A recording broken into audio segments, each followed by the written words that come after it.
लोकसभा चुनाव 2024 के exit poll सामने आने के बाद पहली बार एक प्रेस कॉन्फ्रेंस में समाजवादी पार्टी के राष्ट्रीय अध्यक्ष अखिलेश यादव ने भाजपा पर जमकर हमला बोला। उन्होंने मतगणना में धांधली कराए जाने की आशंका जताते हुए कहा कि हो सकता है भाजपा काउंटिंग धीमी करवा दे और रात में बत्ती गुल करवा दे। उन्होंने कहा कि एग्जिट पोल करने वाली कंपनियों से यह सवाल पूछा जाना चाहिए कि क्या वे बीजेपी के बूथ मैनेजमेंट का काम नहीं करती रही है।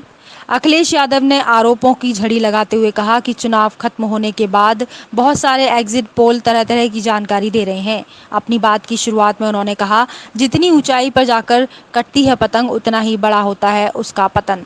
अखिलेश यादव ने दावा किया कि इंडिया गठबंधन यूपी में सबसे ज्यादा सीटें जीतेगा। उन्होंने कहा कि हमारे आंतरिक सर्वे में इंडिया गठबंधन को आ रही सीटों का नंबर बहुत बड़ा है। लखनऊ स्थित पार्टी कार्यालय पर मीडिया कर्मियों को संबोधित करते हुए अखिलेश यादव ने आरोप लगाया कि भाजपा ने देश का सामाजिक सद्भाव बिगाड़ा, मुनाफाखोरी को बढ़ाया, चुनी हुई सरकारें गिरवाई, मॉब लिंचिंग को बढ़ावा दिया। इसके साथ ही अखिलेश ने इलेक्ट्रल बॉन्ड, महिला पहलवानों पर बल का प्रयोग, मणिपुर हिंसा, बीएचयू छात्रा से अभद्रता, हाथरस कांड, महंगाई सहित युवा, किसान, मजदूर, मध्यम वर्ग से जुड़े तमाम मुद्दों का उल्लेख करते हुए भाजपा को भाई से भाई का लड़वाने का दोषी बताया।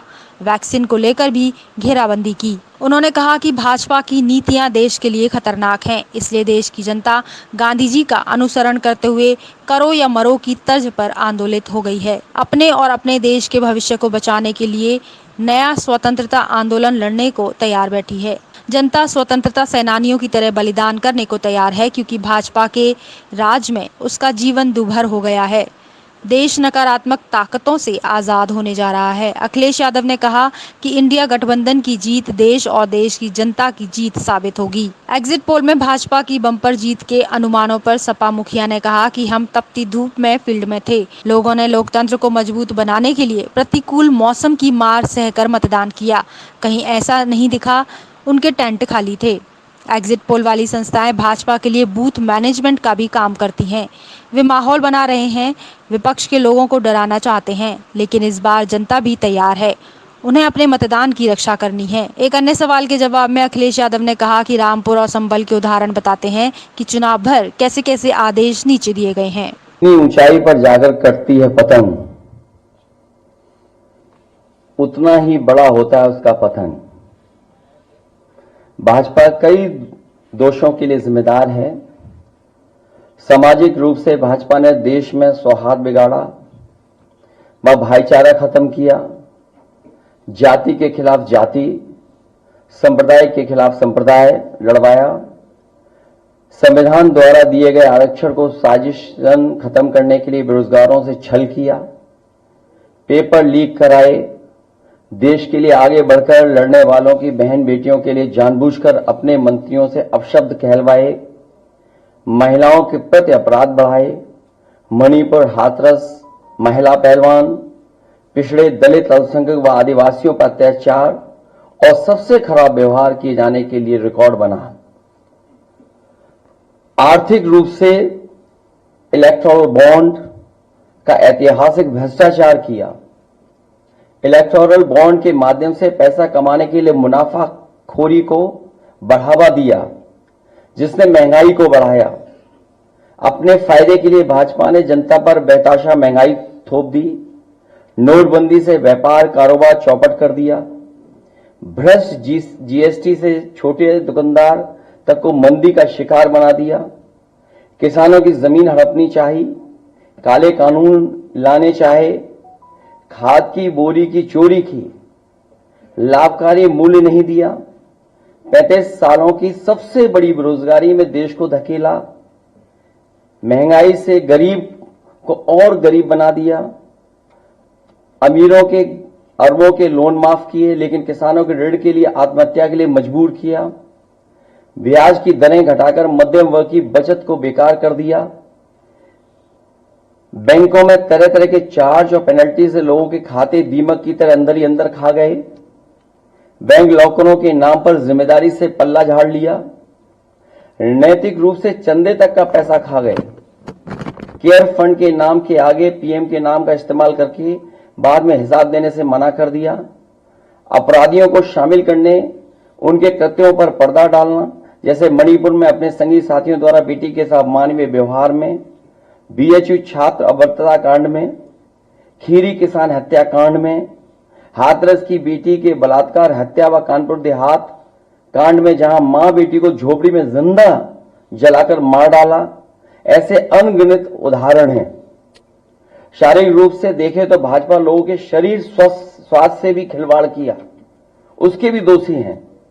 भाजपा ने बिना जांच परखे जानलेवा वैक्सीन लगवाई, कमीशन खाकर गलत दवाइयों को पास करके लोगों का जीवन खतरे में डाला।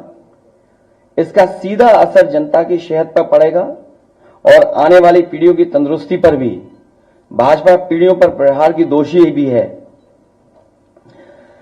मनोवैज्ञानिक रूप से लोगों के दिल और दिमाग में जानलेवा वैक्सीन लगवाने के बाद बीमार होने पर डर बैठा दिया। महिलाओं के अंदर असुरक्षा का भाव घर कर गया। युवा अनएम्प्लॉयमेंट या अंडर एम्प्लॉयमेंट से डिप्रेशन का शिकार हुआ।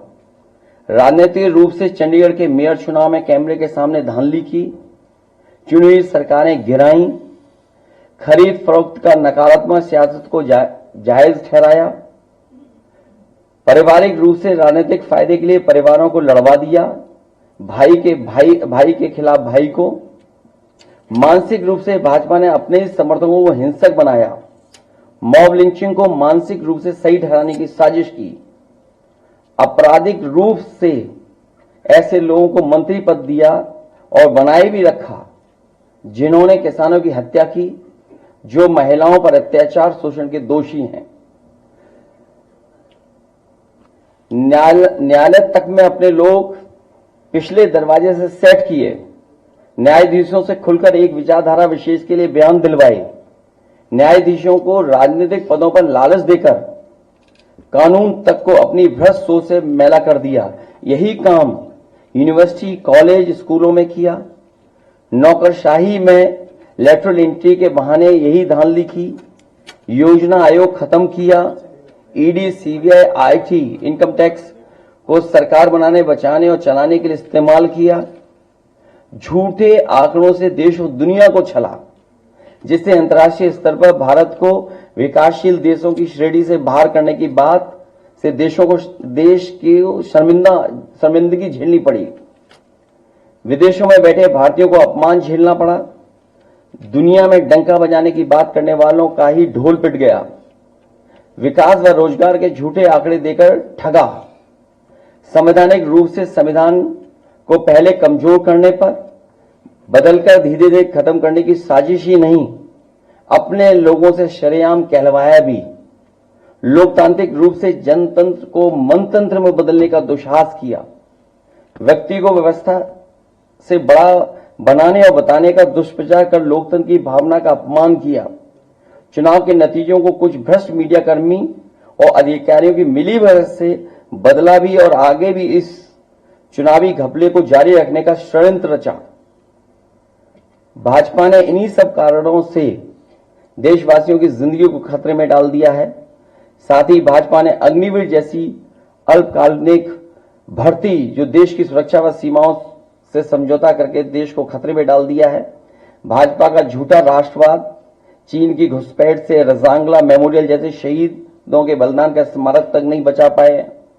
भाजपा की भ्रष्ट नीतियां बीते कल के लिए नहीं बल्कि भविष्य में भी देश की रक्षा के लिए असमर्थ व अक्षम है। इसलिए जनता इस बार गांधी जी को याद करते हुए करो या मरो की तरह आंदोलित हो गई है और अपने देश के भविष्य बचाने के लिए नया स्वतंत्रता आंदोलन लड़ने के लिए तैयार बैठी है। जनता स्वतंत्रता सेनानियों की तरह बलिदान करने के लिए तैयार है।